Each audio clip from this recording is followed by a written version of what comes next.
Where's the bride? The MC's voice boomed through the microphone, a little too loud, a little too panicked. His eyes scanned the crowd, a bead of sweat tracing a path down his temple. I stood on the stage, the spotlight hot on my face. Below me, a sea of faces stared back. My fiancée, Ava Miller, was gone. And so was Leo Thompson, my best friend, the guy I'd been through everything with since we were kids. He was my best man. The MC, his forehead now glistening, tried again. Could we have the bride, Ava Miller, and the best man, Leo Thompson? We're ready for you. I laughed. A calm, steady hand reached out and took the microphone from him. Don't bother, I said. My voice wasn't loud, but in the sudden, dead silence of the ballroom, it was crystal clear. They're busy. 12th floor, room 1208. Ava's helping Leo with his new belt. Must be a tricky buckle. The room erupted. It wasn't a single sound, but 100 of them at once. Gasps, shocked whispers, the screech of chair legs on the polished floor. My mother-in-law-to-be, Karen Miller, her face caked in enough makeup to spackle a wall, went from ghost white to a furious, blotchy crimson. Next to her, Ava's father, Bob, dropped his champagne flute. It shattered, splashing Chardonnay all over his pants. I ignored them. I pulled out my phone, unlocked it, and tapped the screen a few times. My movements were quick, practiced. And now, for our feature presentation, I said into the mic, my voice as cold as the ice in my veins. Cut to the main screen. The hotel manager, standing off to the side, looked like he was about to have a stroke. He fumbled with his walkie-talkie, hissing into it. 3 seconds. That's all it took. The massive LED screen behind me flickered and switched. The picture was high definition, crystal fucking clear. It was the hallway outside room 1208. A member of the cleaning staff was holding a phone, filming through the crack of the slightly ajar door. The camera was shaky, but the view was unmistakable. There was Ava, still in the $20,000 custom wedding gown I paid for. The pristine white train was hiked up around her waist, bunched up like a cloud, revealing the pale expanse of her thighs. She was straddling Leo. His tailored groomsman's suit was in a heap, his pants pooled around his knees. The belt? Oh, it was unbuckled, all right. The metal tip dangled, swinging softly. Ava's face was turned toward the door. Her expression was one of pure, oblivious ecstasy. The live chat feed exploded. A river of red, white, and yellow text scrolled furiously across the screen, a digital swarm of locusts. WTF? Is this a live stream? OMG, the bride is a savage. With the best man? Dude, this groom is winning the award for biggest L of the year. 100K plus viewers. Let's get this to the top people. The viewer count in the top right corner was spinning like a slot machine. 100,000 plus, 200,000 plus, 300,000 plus. And still climbing. I heard a strangled squawk, like a chicken getting its neck stepped on. It was Karen. She shot up from her seat and tried to rush the stage, but the people at her table grabbed her, holding her back. Bob Miller was clutching his chest, his eyes bulging as he stared at the screen, his lips trembling, unable to form a single word. I stood there, watching the sordid scene on the screen, watching the digital mob revel in my humiliation. Any last shred of doubt I might have had was vaporized by the high-definition reality of it all. Did it hurt? Yes. But beneath the pain, a cold fire was starting to burn. I raised the microphone to my lips again. Ladies and gentlemen, my voice cut through the chaos, commanding the room. It appears today's wedding has been rescheduled as a public drama. The crowd fell silent, hundreds of pairs of eyes fixed on me. However, the bar is open and the food is paid for. It would be a shame to let it go to waste. I pulled the corner of my mouth into a smile. It felt alien on my face, probably looked terrifying. 38 tables. Perfect. As of right now, consider this the official, impromptu annual holiday party for Horizon Dynamics. I paused, my gaze sweeping over the few tables occupied by my employees. They were all sitting ramrod straight, their eyes wide and bright with a barely contained excitement. Furthermore, I raised my voice, a hard edge creeping in. The $150,000 family gift I had arranged for the Millers is now being repurposed. We're cashing it out, right here, right now. It's going to be holiday bonuses for the dedicated employees of Horizon Dynamics. The explosion from my company's tables was deafening. Cheers, whistles, and the sound of palms slapping on tables nearly blew the roof off the ballroom. The other guests had a kaleidoscope of expressions: shock, morbid fascination, and a healthy dose of envy. Karen finally broke free, scrambling towards the stage like a woman possessed. She pointed a trembling, manicured finger in my face. "Jack Carter, you bastard. That's our money. It belongs to us. You touch $1 of it, and I'll." I looked down at her face, twisted with greed and fury. I smiled. "Your money." My voice was quiet, but every word was an icicle. "Karen, did you, your daughter, and your new son-in-law Leo forget something?" I slowly reached into the inner pocket of my suit jacket and pulled out a clear, plastic document sleeve. Inside were several pages of paper.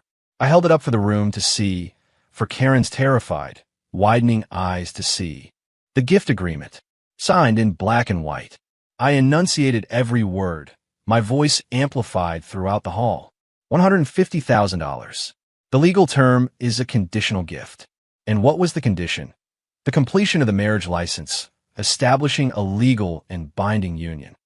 I locked eyes with Karen's instantly ashen face, my smile growing colder. "Now, are we married? Did this wedding actually happen?" I slapped the document sleeve down on the lectern. "Therefore, that money has absolutely nothing to do with the Miller family anymore." I turned back to the crowd, my voice ringing with finality. "It belongs to me, Jack Carter. And if I say it's bonus time, it's bonus time." "Security," I roared. "Keep things orderly. Where's my CFO? Now, I want you to start distributing the cash right now. All $150,000. Immediately."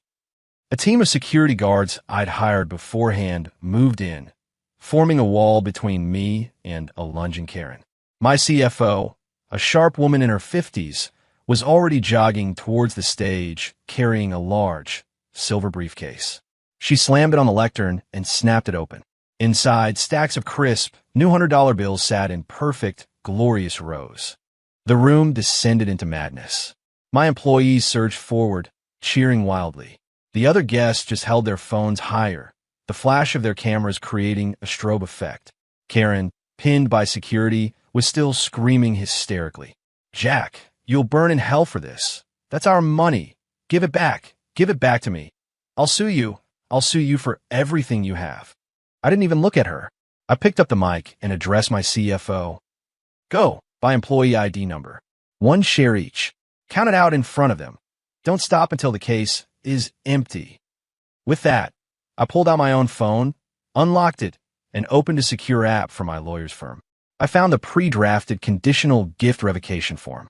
My e-signature appeared in the box. My thumb hovered over the submit button. I looked out over the chaos, over Karen being dragged away, over the giant screen where those two animals were still testing the belt. The stream was still live. The chat was over 500K now, and finally, at the case full of beautiful red-tinged cash. I grinned and pressed down hard.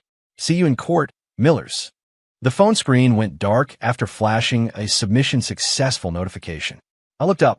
On stage, my CFO and her assistants were handing out stacks of hundreds to employees whose hands were shaking with excitement.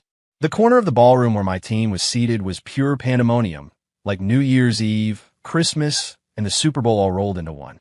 The rest of the hall was a buzzing hive of gossip. The camera flashes never stopped, all aimed at the stage, at the money, and at the X-rated movie still playing on the big screen. Karen was being physically dragged out of the ballroom by 2 guards. She was still fighting, her elaborate mother of the bride hairdo now a disheveled mess. Her voice was a shrill, piercing shriek. "Jack Carter, you son of a bitch. You'll rot. That's robbery. I'm calling the cops. I'm having you arrested." "The cops?" I scoffed. "Let them come." Bob Miller wasn't putting up a fight. He was slumped in his chair at the main table, his face a ghastly, ashen gray. He clutched his chest, gasping for air. Someone tried to hand him a glass of water, but his hand was trembling so violently he spilled most of it. His eyes were vacant, staring at the money being given away, at his daughter's disgrace on the giant screen. He looked like his strings had been cut. I couldn't be bothered to look at them anymore. They made me sick. My phone vibrated in my pocket. I pulled it out. It was a text from Ethan Cole. my lawyer, and my best friend since we were in diapers. The message was short and sweet. Ethan, Jack, it's done. Cook County Courthouse pushed it through in record time. My contact in the clerk's office just confirmed the asset freeze order was signed and executed. Every bank account in the Miller name, including Karen's personal account from her insurance job and Bob's pension account, is locked. The escrow account for that new condo, they just put a down payment on with your money, frozen solid. As of right now, they can't access a single dime. Perfect. Fast. Brutal. My fingers flew across the screen. Me, beautifully done. Keep an eye on it. Don't let them move anything. And Leo Thompson, I want you to ruin him. I want him left with nothing. Ethan, don't worry. His little startup has financials that wouldn't pass a high school accounting class. And that chunk of investor capital he embezzled, I've got the full paper trail. We can send him up the river whenever you give a word. I put my phone away, the cold fire inside me burning hotter. This was just the beginning. Mr. Carter, sir. My CFO hurried over, holding a tablet, her face flushed with excitement. It's all gone. The full 150 between the 38 tables. We had 186 employees and senior staff family members. Just like you said, every single one got a share. They're ecstatic. I nodded, glancing at the crowd. The employees who got their bonus were beaming, some counting the cash, others taking selfies and posting them online, a few hugging each other and cheering. This was 100 times better than any damn wedding reception. Good, I said, taking the microphone again and tapping it. All right, everybody, you've got your bonuses. The bar is open, and the kitchen is ours. Today, Horizon Dynamics celebrates. Eat, drink, and run up the tab. It's all on me. Jack Carter, you're the man. CEO of the year. Horizon. Horizon. The roar of celebration was explosive. The mood was electric. The DJ, finally getting the hint, switched the music to an upbeat dance track and the lights started flashing. The awkward, shocking wedding was officially dead. In its place was the most legendary corporate party of all time. Just then, the ballroom doors were thrown open with a bang. It wasn't security. It was Ava and Leo. They were a wreck. Ava's wedding dress was wrinkled and stained. Her makeup was a mess of tear-streaked mascara, and her hair was wild. Leo looked even worse. His suit jacket was missing buttons, his tie was askew, and there were angry red scratches on his face. Probably a souvenir from the cleaning lady or hotel security. A few security guards trailed behind them, looking grim. Apparently, the live stream was over, and they'd been escorted downstairs. Every head in the room snapped in their direction. The music died down. The raucous celebration quieted to a low hum of whispers and the clicking of phone cameras. Ava's eyes found me on the stage, triumphant and in control. Then she saw the empty silver briefcase on the lectern. When her gaze fell on my employees waving stacks of $100 bills, her face went completely white. Jack, she stammered, her voice trembling on the verge of tears. What? What did you do? Leo saw the empty case, too, in the celebrating crowd. His face turned a dark shade of red. He wouldn't look at me. I ignored Ava. My eyes were locked on Leo. I looked at him like he was something I'd scraped off my shoe. Leo, I said, my voice low, but the microphone carried it across the room like a frozen spear. How was the belt? Fit okay. Hope the ride was smooth for my fiancé. The room erupted in another wave of muffled laughter and shocked murmurs. Leo's face went from red to purple. His fists were clenched so tight his knuckles were white. Jack, don't you fucking push it. I'm pushing it. I laughed, taking a step forward to the edge of the stage, looking down on him. You were screwing my fiancé. On my wedding day, in a hotel room I paid for. And I paid a cleaner to live stream it to a few hundred of our closest friends and family, and about 1 million strangers online. And you're telling me I'm pushing it? I pointed dramatically at the giant screen.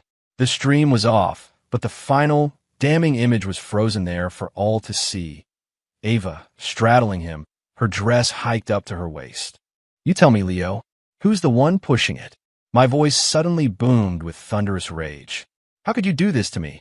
I called you my brother for 20 years. Leo flinched, taking an involuntary step back, his eyes darting around in panic. Ava screamed, Jack, shut up. How dare you do this to us? You give my family back our money. That was our gift. Your gift. I turned on her, my voice like a razor's edge. Ava, Did Leo's belt buckle scramble your brain? The gift agreement. You signed it. You put your thumbprint on it. Did you forget? Should I have Ethan fax a copy to your face?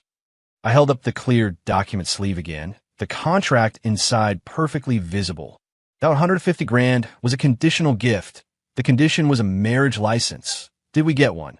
Are you my wife right now? I took another step closer, my voice dropping to a frigid whisper. You tell me, why the hell does that money have the Miller name on it anymore? Ava stumbled backward, all the color draining from her face, leaving only a mask of pale, desperate horror. You set me up. Jack, you planned this. You're a monster. Set you up? I sneered.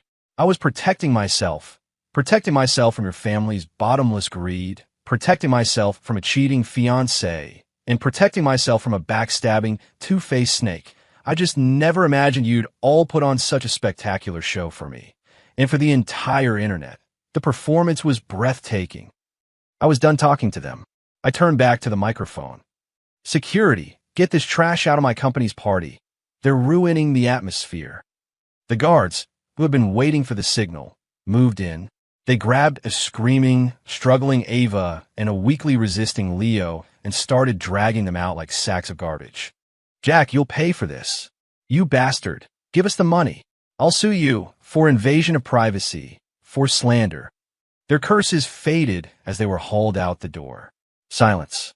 Bless silence. I took a deep breath and put on a relaxed smile. All right, folks, the trash has been taken out. Let's get back to it. Music, let's go. Nobody goes home sober tonight. The music blasted back to life, the lights flashed, and the party roared back into full swing. I walked off the stage and returned to the main table, which was now my executive team's table. I had just sat down when my phone vibrated again. It was Ethan. Ethan, Jack, the Millers are imploding. Karen was just at the bank trying to withdraw cash and had a full-blown meltdown when she found out the accounts were frozen.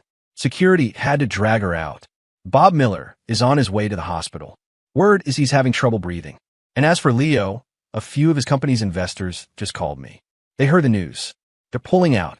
I picked up a glass of whiskey someone had poured, tilted my head back, and downed it in one go.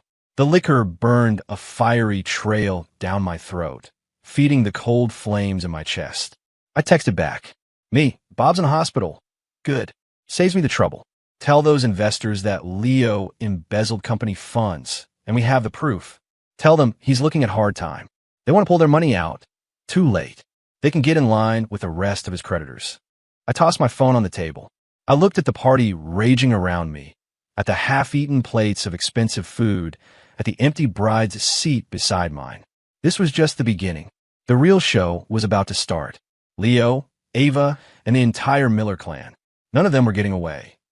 Chapter 3, The Burn of the Whiskey, was satisfying. I set the empty glass down. My phone screen lit up again. Ethan, Jack, it's confirmed. Bob Miller is in the ICU at St. Jude's. Massive heart attack. They stabilized him, but he's on a ventilator. Karen is at the hospital, hysterical. She has no money for the deposit, and they're demanding payment up front. Every one of her cards is declined. A grim smile touched my lips. Perfect. I typed back. Me, got it. Do me a favor. Call the hospital administration. Help him out. Make sure Bob gets the best of everything. Top-shelf drugs, state-of-the-art machines, the works. Keep a detailed, itemized bill. We'll be sending it to the Millers. Ethan, consider it done. I'll make sure Mr. Miller receives the platinum VIP experience. The bill will be a work of art. On Leo, his investors just released a joint statement. They're out, and they're making it public. The company's accounts are basically empty. He can't even make payroll next month. That $300,000 hole he dug for himself by embezzling that project fund, it's about to swallow him whole. 300,000? Ambitious little prick. I sneered. Me, you have the evidence locked down? Ethan, airtight. I flipped his CFO weeks ago. Ledgers, wire transfers, forged contracts. I have it all. We can put him away for 10 years. Easy. Me, not yet. Let him sweat for a few days. First, let's make sure his company is dead and buried. When the ship sinks, the rats drown. Ethan, understood. I'll make a few calls. There will be plenty of people happy to help shove him under. Just as I put my phone down, a number I didn't recognize rang through. Local area code. I answered but said nothing. Hello? Jack. Jack Carter. It was Karen's voice. It was raw, hoarse, and thick with a terror she couldn't hide. It was you, wasn't it? The hospital. They want money. Bob is in the ICU. It's thousands of dollars a day. Our cards. None of them work, you. You have to give me back the money. Just some of it. We needed to save his life. I calmly picked up another glass of whiskey from the table and swirled the amber liquid. Karen, I said, my voice placid, without a ripple of emotion. Money. What money? Your family's money is with your daughter and your wonderful new son-in-law, Leo. I suggest you ask them. You son of a bitch, she shrieked, her voice cracking. That $150,000, the gift. You're the one who froze our accounts. You undo it right now. If anything happens to Bob, I swear to God, I'll kill you. Kill me. I let out a short, sharp laugh. Save your energy. You'll need it to take care of your dying husband. As for the money, I paused, letting the silence hang, listening to her ragged breathing on the other end of the line. It's my money. The gift agreement, the court order, it's all perfectly legal and clear. You want it? Fine. Wait for the final judgment. Whatever the court decides you're owed, I'll pay. Until then, you get nothing. Jack, you animal. You monster. That's his life support money. Bob is your father-in-law, she wailed, breaking down in hysterical, incoherent sobs. Father-in-law. My voice turned to ice. When he was on the 12th floor, testing a belt, was he thinking about being my father-in-law? When Ava was straddling Leo on a live stream for the entire world to see, was she thinking about being my wife? Don't you dare talk to me about family. Don't you dare talk to me about life support money. My voice was low, but every word was a poison dart. Listen to me carefully, Karen. You decide what Bob Miller's life is worth. You want to save him? Sell your house. Sell your car. Beg, borrow, steal. Go ask your precious son-in-law Leo for help. He has a company, right? He was able to embezzle 300 grand, wasn't he? Tell him to cough it up to save his future father-in-law. You. She was choking on her own rage, unable to speak. Oh, and by the way, I added, as if it were an afterthought, the ICU Bob is in, top-notch. The best equipment, the best drugs. It's not cheap. I'll have my lawyer send you an itemized bill every day, and don't even think about skipping out on it. The court order froze your assets. Remember? That includes the new condo you just put a down payment on. You don't pay the medical bills. I'll take the condo as collateral. Jack, I will see you in hell. It was a primal scream of fury. Save your breath, I said, my voice flat. You'll need it for the funeral, because from where I'm sitting, your husband and your son-in-law are both on borrowed time. I hung up and immediately blocked the number. Peace. I took another sip of whiskey. This drink was getting better and better. The party was still going strong. My employees were red-faced and happy, singing off-key, arms slung around each other. No one was talking about the drama anymore. The cash in their pockets was all the reality they needed. My phone buzzed again. A WhatsApp message from a guy named Vince, a friend since childhood who ran a chain of high-end, boutique funeral homes. He was connected, and his sense of humor was blacker than the hearses he drove. Vince, Jackie boy, heard the father-in-law is in the ICU. Sounds serious. Got the arrangements handled? I've got a premium plot with a view saved for you. Full package, top-of-the-line service, 20% friends and family discount. We'll make sure the old man goes out in style. Karen won't know whether to cry from grief or the bill. I had to laugh. The guy was a vulture, but he was efficient. Me, get lost. He's not dead yet. Don't be so eager. Vince. Hey, just planning ahead. Early bird special. Besides, the way things are going for the Millers, by the time he actually kicks it, they won't be able to afford cardboard box. I'm doing you a favor, giving you an out. Don't worry, I'll inflate the invoice.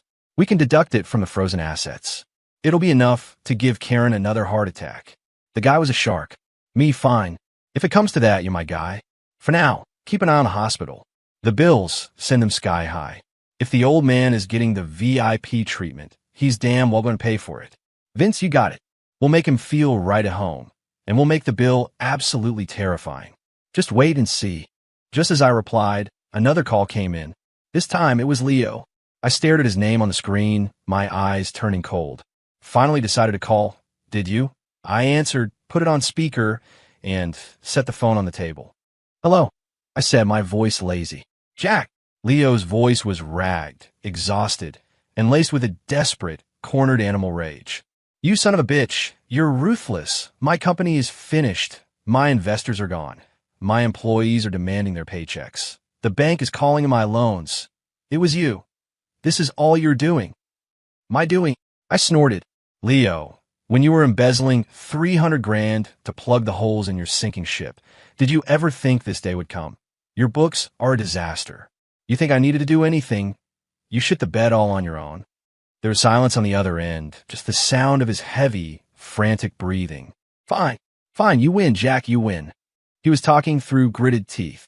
"I'll walk away. The company is yours. The 300,000. I'll find a way to pay it back. Just call off your dogs. Let me go. Don't send me to prison. For the sake of our friendship." Friendship. It was the funniest thing I'd ever heard. My voice rose, sharp and cold. "Leo, when you were screwing my fiancée, were you thinking about the meaning of the word friendship? On my wedding day in my hotel room, with hundreds of people watching you live on the internet, were you thinking about how we were brothers?" I slammed my hand on the table, making the glasses jump. The chatter at the nearby tables died down as people looked over. "And now you want to talk about friendship? You're asking me to let you go?" I leaned into the phone, my voice dropping to a venomous whisper. "Leo, who the hell do you think you are?" Dead silence. That 300 grand wasn't just numbers on a screen. It was the company's money. It was your investors' money. It was your employees' goddamn paychecks. My voice was ice. "You're going to pay every cent back? And as for the crime, get ready to do some hard time. 10 years. I hope it's more. I hope you rot in there.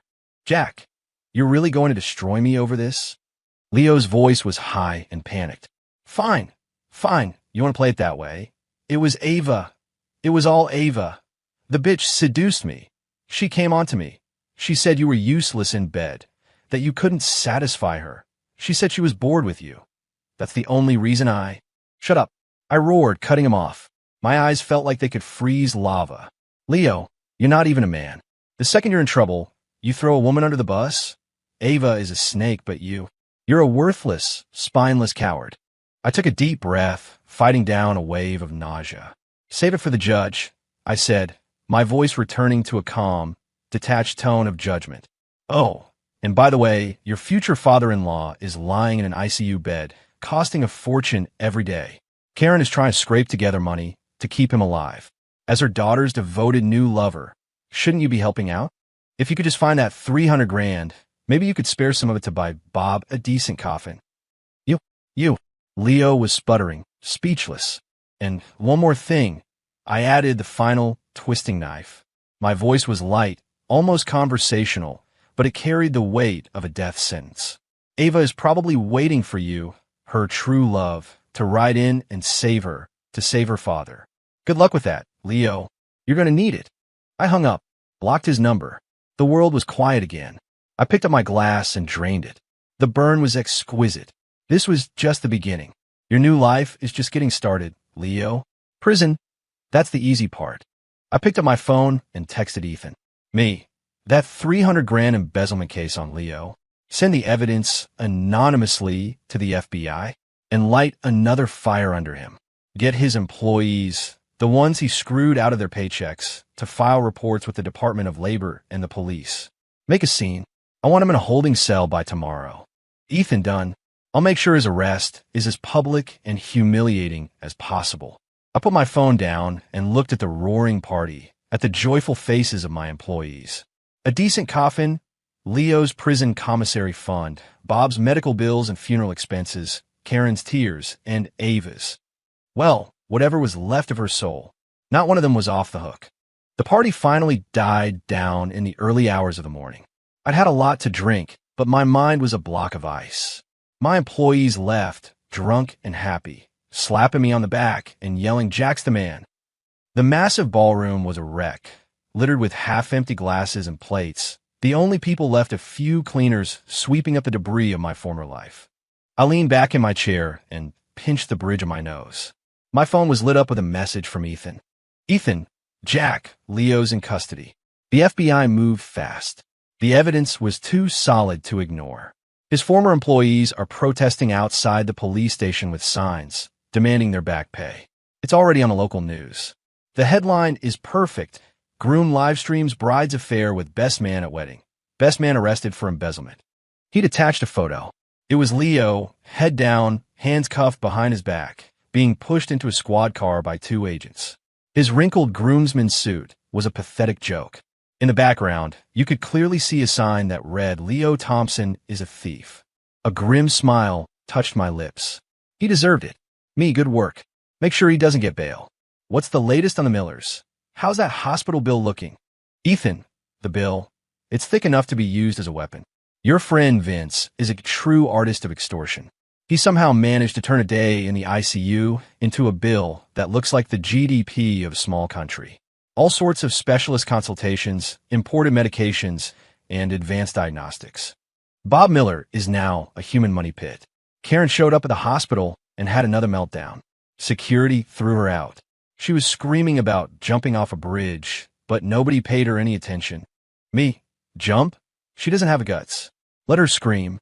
The more a scene she makes, the better. What about Ava? Ethan? Ava? Oh, this is the best part. As soon as Leo was arrested, she started running around like a headless chicken. First, she went to Karen, probably to get money for Leo's bail or her father's hospital bills. Karen reportedly called her a worthless curse and a home wrecker. They got into a physical fight in the hospital hallway, pulled each other's hair out. Then, Ava went to the police station to try and see Leo, but they wouldn't let her in. Right now, she's probably crying in a ditch somewhere. I put my phone down and lit a cigarette. Through the smoke, I could see her face frozen on that live stream screen, crying crocodile tears. My phone buzzed again. A video call from an unknown number. I narrowed my eyes and answered it. Ava's face filled the screen. The background was dark, maybe a cheap motel room. Her eyes were swollen shut. Her face was stained with tears, and her hair was a tangled mess. She was wearing an old, oversized coat. The beautiful, polished bride was gone, replaced by a desperate, broken woman. Jack. Her voice was a raw, choked whisper. Let Leo go. Please. I'm begging you. I took a long drag from my cigarette and said nothing, just watched her pathetic performance through the screen. I know we hurt you. Fresh tears welled up in her eyes. But Leo can't go to prison. It'll destroy his life. It's me you hate. So punish me. Just let him go. Please. Punish you? I blew out a stream of smoke, my voice flat. Ava, what are you worth? What could you possibly offer me that would make me let him go? Your skills with a belt buckle. Ava's face went white. She trembled, the words hitting her like a physical blow. Do you have to be so cruel? Jack, we were almost husband and wife. Don't. I snapped, my voice sharp as broken glass. Who was your husband? The wedding didn't happen. The license wasn't signed. You're not my wife. You were at best a product I was considering. A product that, it turns out, had already been used by Leo. You. She was shaking with rage, her tears forgotten. You want to save Leo? I flicked the ash off my cigarette, a playful cruelty in my tone. Fine. I'll tell you how. Ava looked up, a sick, desperate hope flickering in her eyes. How? I'll do anything. Tell me. Simple, I said, looking at her like a bug trapped under glass. Leo embezzled $300,000. That money needs to be paid back. If the money is returned and the investors agree not to press charges, he might get a lighter sentence. $300,000. The hope in her eyes died, replaced by pure terror. Her voice cracked. I don't have that kind of money, my family. Your family? I scoffed. Your father is burning through cash in an ICU, and your mother can't even afford a coffin for him. What family? And as for you, I looked her up and down, my voice dripping with contempt. What do you have of value besides your own skin? Ava's face flushed, then drained of all color. Shame and fear warred in her expression. She knew what I was suggesting. You want me to? Her voice was a trembling whisper. Sell it. I said for her, my tone as casual as if I were discussing the weather. You seem to be pretty good on your back. Find yourself a rich client. Drive a hard bargain. 300 grand shouldn't be too hard for a girl like you. After all, you have a proven skill set. Jack, You're a monster. A bastard. You're not human, she shrieked, finally breaking down completely, screaming into the phone, tears and snot running down her face. Never. I'd rather die. Oh, I raised an eyebrow, feigning disappointment. That's a shame. It looks like Leo is going to be doing some serious hard time. By the time he gets out, your father's grave will be overgrown. Oh wait, that's right. Your father won't have a grave. You can't afford one. They'll probably just dump his ashes down a sewer drain. Shut up! Shut up! She screamed, shaking her head violently as if to block out my words. Or, I said, my voice shifting to a devilish whisper, there's one other way.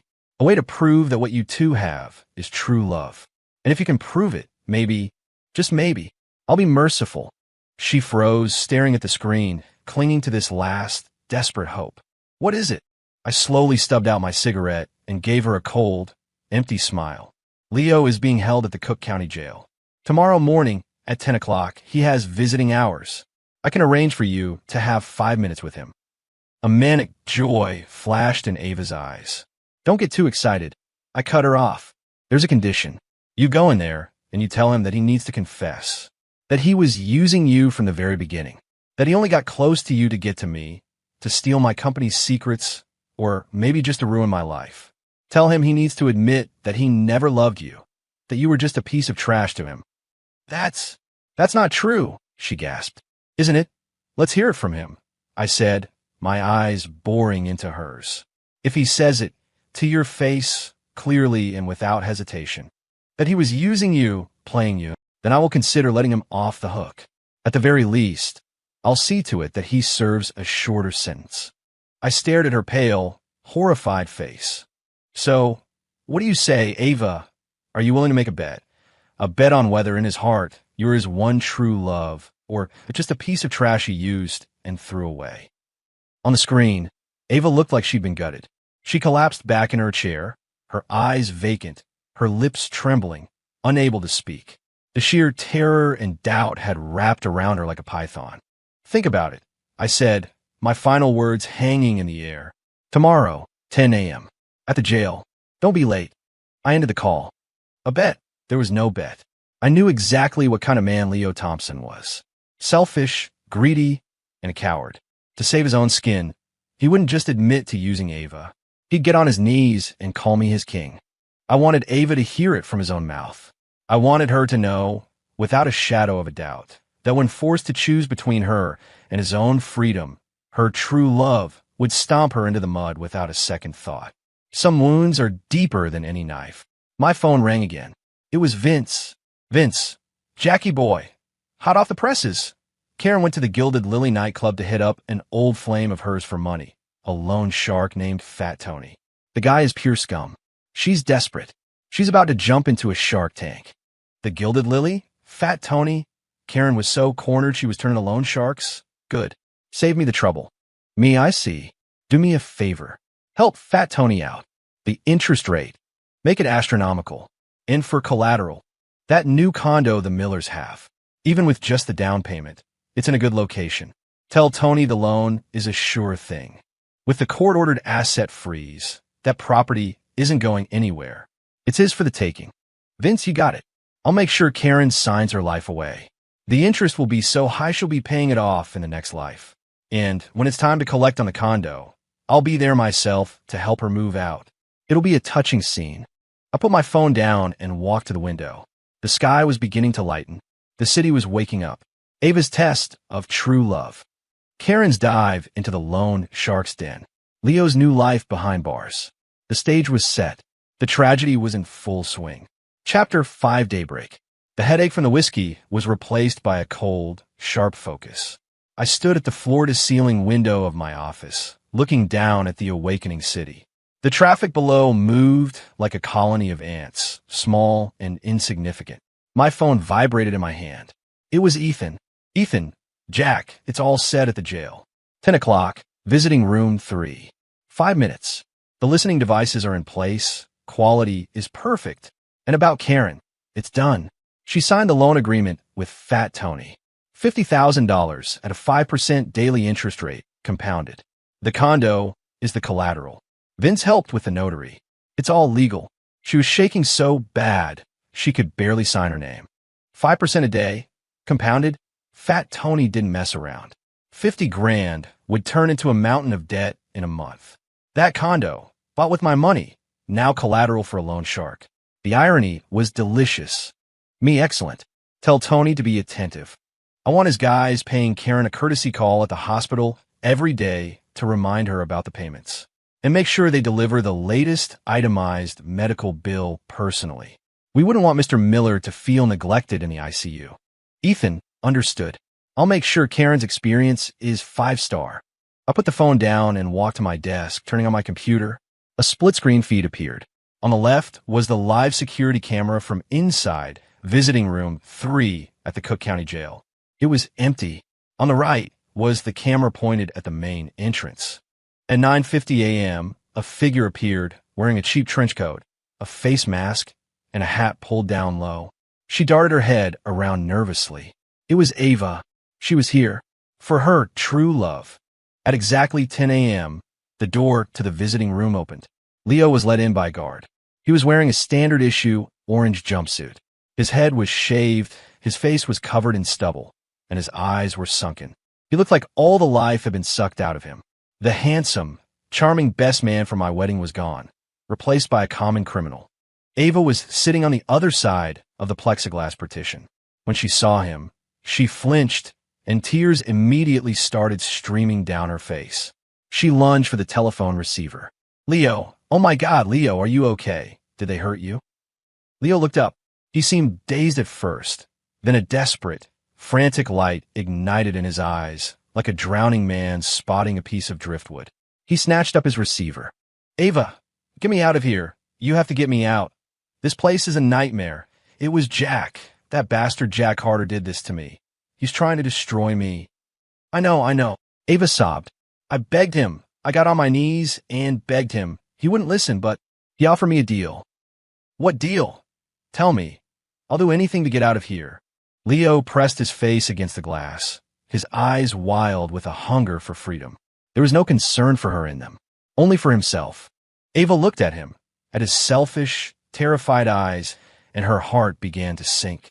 She remembered my words, a piece of trash he used and threw away. She bit her lip, her voice trembling. He said that if you confess that you were using me the whole time, that you only got close to me to get back at him, or to steal his company's secrets, that you never loved me. If you say that, he'll consider letting you go. Silence. The only sound in the room was the heavy, ragged breathing. On the monitor, Leo's face froze. He stared at Ava, his eyes filled with shock, rage, and the cornered look of a liar who'd been exposed. That son of a bitch, he roared, his voice cracking. Ava, are you going to believe him or me?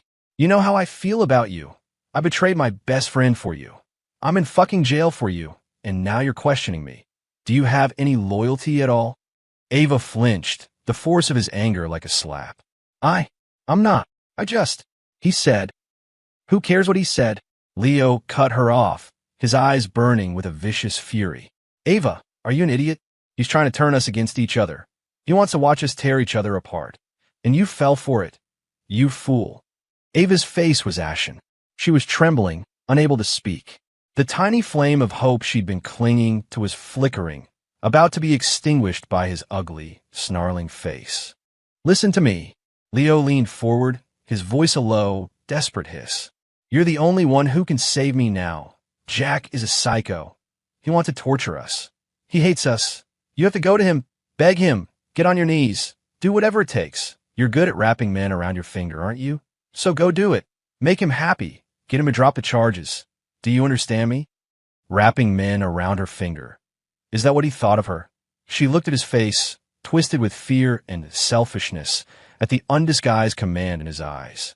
My words echoed in her ears like a death knell, a piece of trash. Leo. Her voice was barely a whisper, a final, desperate plea for a truth that was already dead. Did you ever love me? Leo stared at her for a second, and then his face contorted into a mask of pure annoyance and disgust. Is that seriously what you're asking me right now? Who gives a shit about love? The only thing that matters is getting me out of here. Now listen to me. Ava, go find Jack. Use any means necessary. Get him back off, because if I get sentenced to 10 years in here, I swear to God, I will haunt you for the rest of your miserable life." The last flicker of light was gone.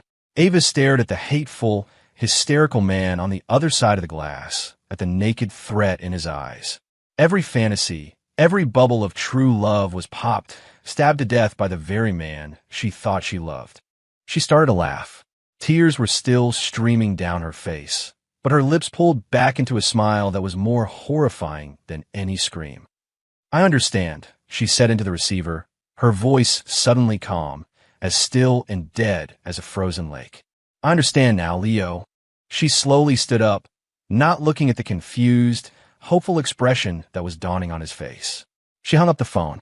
She turned, and with the straight-back posture of a walking corpse, she walked toward the exit. "Ava, where the hell are you going? Get back here. I'm not done talking to you, did you hear me? Get back here." Leo was banging on the glass, screaming, a caged animal watching his last hope walk away. She didn't look back. The door closed behind her, cutting off his frantic roars. At my desk, I closed the video feed. I took off the headset, Leo's final curses still echoing in my ears. A bet. There was never any bet. The darkness in the human heart never disappoints. My phone rang. It was Ava. I answered. There was a long silence, filled only with her broken, ragged breathing. I waited. Finally, her voice came, raw and dead. "Jack, the money. How do I earn it?" I leaned back in my chair, tapping my fingers on the desk. "So you've made up your mind?" "Yes. The Gilded Lily nightclub. You know it." I said the name of the most exclusive and most depraved club in the city. I heard her sharp intake of breath. "Ask for a woman named Roxy. Tell her Jack Carter sent you," I said, my voice flat, as if I were ordering takeout. "She'll set you up. $300,000. How fast you earn it is up to you. Come back when you have it all." Another long silence. I could picture her expression, the humiliation, the despair, the final shred of her dignity being ground into dust. Okay, the line went dead. I walked to the bar in my office and poured a glass of whiskey. Ava had finally started down the path I'd laid for her, selling her body to save her true love. How romantic. Too bad the man she was saving was a rabid dog who would have torn her apart to save himself. My phone buzzed again. It was Vince. He'd sent a picture. It was taken in a dimly lit VIP room. Karen was on a couch across from a fat, greasy man with a thick gold chain around his neck, Fat Tony. Karen had a desperate, fawning smile on her face, and she was clutching a contract in her hand. Tony was chewing on a cigar, looking at her like she was a piece of meat. In the corner of the photo, a scantily clad waitress stood with a numb, vacant expression. Jackie, she got the money. 50 grand in cash. Tony sent a couple of his boys to escort her to the hospital to pay the bill. They'll be her 24/7 bodyguards from now on to help her keep track of her payments. Oh, and they delivered today's bill. When she saw the number, she almost passed out again. I took a sip of the whiskey. Karen, borrowing from a loan shark to pay for a life she couldn't save. Ava, selling her body to save a man who despised her. Leo, rotting in jail, cursing them both. And Bob, burning through money in an ICU, waiting to die. The whole family, a beautiful portrait of misery, thrashing around in their own private hell. This, I thought, was true poetry. I picked up my phone and texted Ethan. Me, Ava is going to the Gilded Lily. Tell Roxy to take good care of her. The price should be high. The clients, discerning. I want every dollar she earns to be a memory she can never forget. Ethan understood. Roxy is a professional. She'll make sure Miss Miller is unforgettable. I put my phone down and looked out the window. The sun was bright. The show was just getting started. Your true love is selling her soul to save you, Leo. I hope you can appreciate the gesture from your prison cell. Chapter 6. The burn of whiskey was still on my tongue when my phone buzzed with an incoming video call from Vince. I answered. The screen showed the sterile, white hallway of the ICU. Karen was wedged between two large men with neck tattoos and bulging biceps. She was clutching a black duffel bag to her chest so tightly her knuckles were white, a mask of pure terror and despair on her face, which was slick with tears and snot. See this, Jackie boy? Vince's voice was giddy. Fat Tony's associates personally escorted Mama Karen to make her payment. 50 grand in cash. The teller's hand were cramping from counting it all. The camera panned to the payment window, where thick stacks of $100 bills sat on the counter. A cashier in scrubs counted them with a bored, mechanical efficiency. Karen watched the money disappear, her body trembling like a leaf in a storm. She looked hollowed out, as if her soul had been scooped out with a spoon.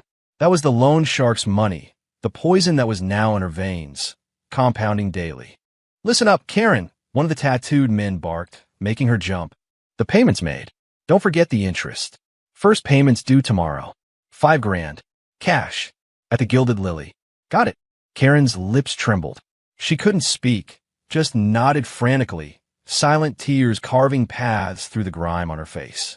"And this," the other man said, slapping a piece of paper against her cheek. "Today's bill, VIP suite, imported drugs, specialist fees. Total comes to $18,765.32. You bring that plus the interest tomorrow. You come up short." He grinned, cracking his knuckles loudly. Karen stared at the new bill, her eyes glazing over. She swayed on her feet and would have collapsed if the men hadn't held her up. "All right, enough playing dead," one of them said, shoving her forward. "Get out of here and be on time tomorrow. You don't want us to come looking for you." They half-dragged, half-pushed her down the hall. The video ended on her stumbling, broken figure. A text from Vince immediately followed. "Vince, how's that for drama?" She looks like death warmed over. "Between tomorrow's interest and the new hospital bill, where's she going to get that kind of cash? Sell a kidney." I texted back a simple good. The loan shark's pit was deep. This was only the beginning for Karen. My office intercom buzzed. "Mr. Carter," my assistant's voice said, "there's a Miss Miller here to see you. She doesn't have an appointment, but she insisted you'd know why she's here." "Ava, already?" Roxy must have put her on the fast track. "Send her up," I said. A few minutes later, the door opened. Ava walked in. She was wearing a cheap, tight dress, the neckline cut low. Her face was covered in a thick layer of makeup that failed to hide the dark circles under her swollen eyes. The exhaustion coming off her was a physical thing. She clutched a small purse, her knuckles white. She stopped in front of my desk like a prisoner awaiting sentencing, her head bowed. "Where's the money?" I asked, dispensing with any pleasantries. Ava flinched. She looked up, her eyes a mix of humiliation and a new, frightening emptiness. She slapped her purse on my desk, unzipped it, and pulled out several thick bank-wrapped stacks of cash and a few credit cards. Here's 20,000 in cash." Her voice was a raw whisper. "The cards, there's 30,000 on them. Roxy, she gave me an advance. I signed a contract. The rest will come out of my earnings. 50,000 in one night." Roxy had certainly put her to work. I glanced at the money, but didn't touch it. My eyes stayed on her face. "It's not enough," I said, the words falling like chips of ice. Ava's face went slack, all the color draining away. She swayed, grabbing the edge of my desk to steady herself. I'll earn it. I'll earn it as fast as I can, Jack. You promised. 300,000, and you'd." "I did promise," I interrupted, leaning back in my leather chair, my gaze pinning her to the spot. "But Leo's case is moving quickly. The evidence is solid.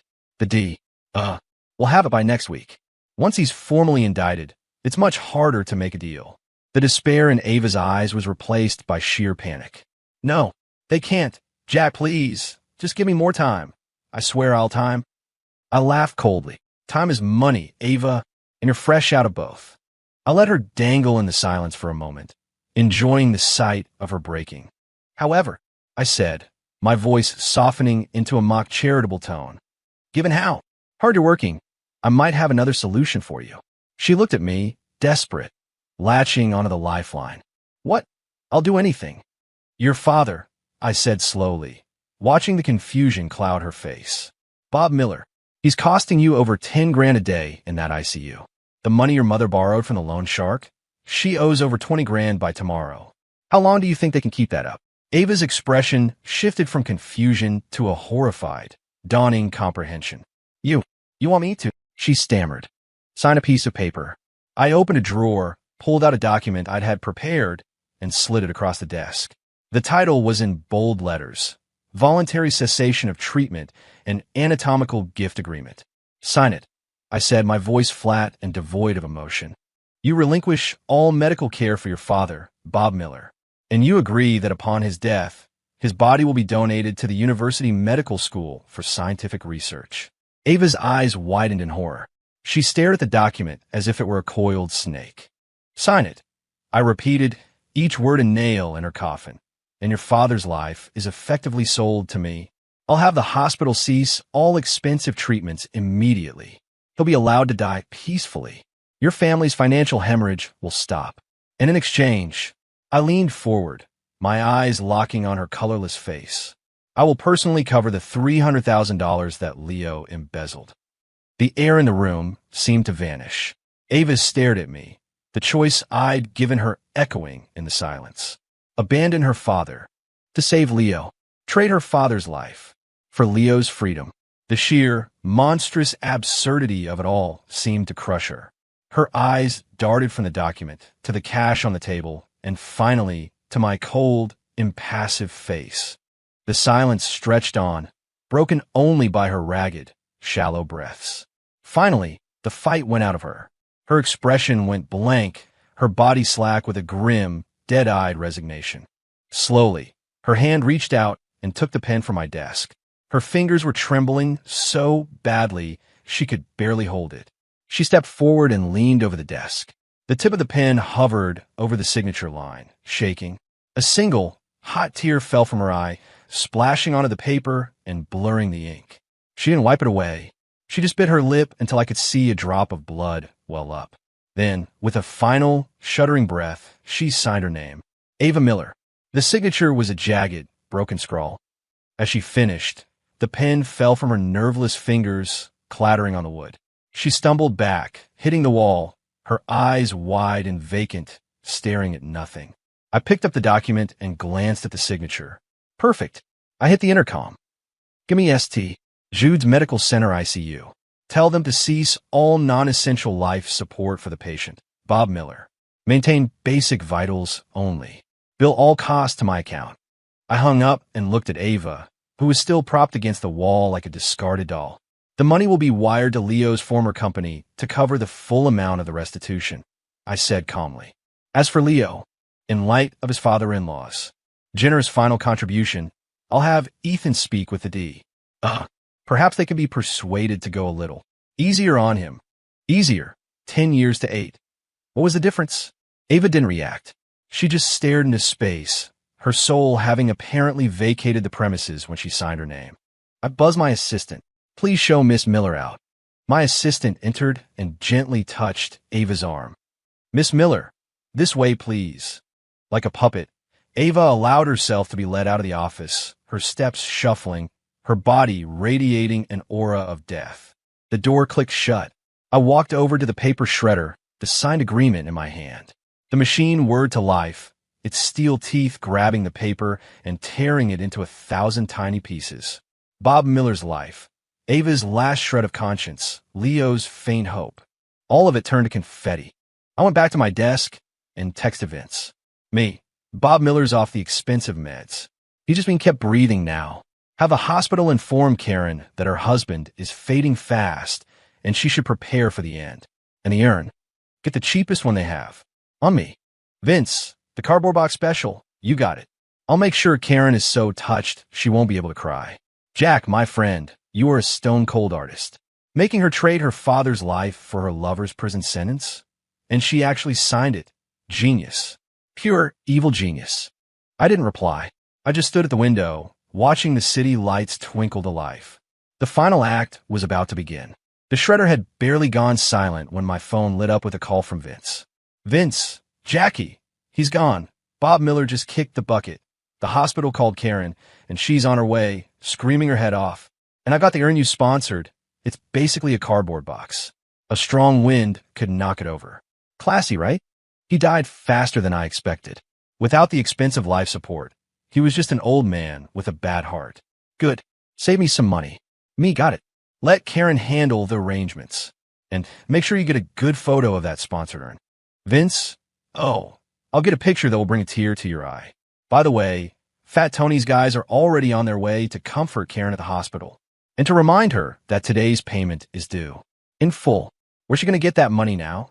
Sell her husband's ashes. I walked to the bar and poured another whiskey. Bob Miller was dead, soon to be stored in a cardboard box. His final act on Earth was to unwittingly shorten his son-in-law's prison sentence. The irony was so thick you could choke on it. The door opened, and Ethan walked in, holding a tablet, a grimly satisfied look on his face. Jack, the D, has made a decision on Leo's case. Embezzlement of $300,000 is a major felony. But, given the full restitution, Ethan handed me the tablet. It was a copy of the indictment. They're recommending a sentence of 8 years. 8 years. 2 years less than the maximum. My $300,000 restitution had done its job. 8 years was more than enough time for him to reflect on his life choices. And about that anatomical gift agreement Ava signed, Ethan added, the medical school has already taken possession of Bob Miller's body. The paperwork is all filed. Karen tried to stop them at the hospital, but Fat Tony's men persuaded her to stand down. Good, I said, my eyes fixed on a mugshot of Leo on the indictment. He looked pathetic. 8 years was a gift. When's the trial? Next Monday, 9 a.m. at the county courthouse. It's an open hearing. I've already alerted the media. It should be quite a show. Excellent, I said, handing the tablet back. And Ava? Roxy says she's a very dedicated employee, Ethan said, a ghost of a smirk on his lips. She's taking on any client, trying to earn the rest of the money as fast as she can. She's not in good shape. Roxy asked if she should be given any special consideration. No, I said, waving my hand dismissively. Let her work. When she's earned the full amount, tell her she can come and pick up the proof of Leo's reduced sentence. It was a meaningless piece of paper, but it would be enough to keep her crawling through the mud. Ethan nodded. Understood. Monday morning, the county courthouse. The courtroom was packed. The media was there in full force, a forest of microphones and cameras. Karen was huddled in a corner, looking like she'd aged 20 years. Her hair was a mess, her eyes were sunken, and she was clutching that cheap cardboard earned to her chest as if it were a life preserver. Fat Tony's 2 associates sat in the row behind her, a silent, menacing reminder of her crushing debt. Ava was there, too, on the other side of the room. She was wearing a revealing dress and a thick mask of makeup that couldn't hide the dead look in her eyes. She stared at the floor, twisting a loose thread on her skirt. The gavel banged. All rise. The court is now in session. Bring in the defendant, Leo Thompson. A side door opened, and 2 bailiffs led Leo in. He was in an orange jumpsuit, his head shaved, his wrists and ankles shackled. He kept his head down, refusing to look at the gallery. The charming, confident CO was gone, replaced by a broken convict. The prosecutor began reading the charges. The words embezzlement, $300,000, and breach of trust echoed through the silent courtroom. When it was Leo's turn to speak, he looked up, his eyes darting around frantically. He saw Karen and the urn, and he flinched. Then he saw Ava, and his expression soured into a mix of resentment and disgust. I am guilty, he stammered, his voice hoarse. I wronged my company, my investors, my employees. I was foolish. I was led astray. His eyes shot back to Ava. By whom? The judge asked. By Ava Miller. Leo's voice suddenly rose, filled with a desperate, venomous conviction as he pointed a trembling finger at her. It was her. She seduced me. She manipulated me. She told me Jack was rich, that his company had money, that I should find a way to take some of it. It was all her idea. She ruined me. The courtroom exploded. The cameras swiveled to Ava, 100 flashes going off at once. She snapped her head up, her face a mask of shocked disbelief. The man she had sold her soul for was throwing her to the wolves. You're lying, she shrieked, her voice a raw, animal cry of betrayal. Leo, you bastard, you're a liar. It was you came on me, you order. The judge's gavel slammed down.